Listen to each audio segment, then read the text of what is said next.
hangarin. Ang maraming tao kanyang iipunin. Friends of mine, simpleng grupo lang.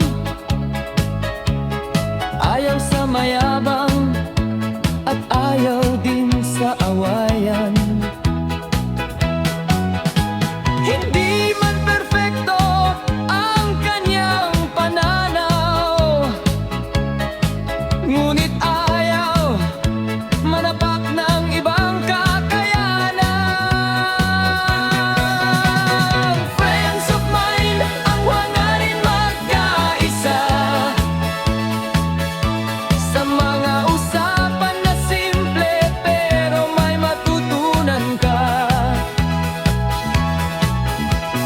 Friends of mine, hindi sikat sa social media, pero may pagmamalaki na hindi makikita sa iba.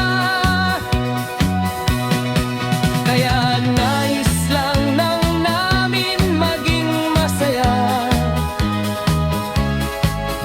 sa bawat araw na kay dakila. Friends of mine, walang iwanan sa kasiyahan.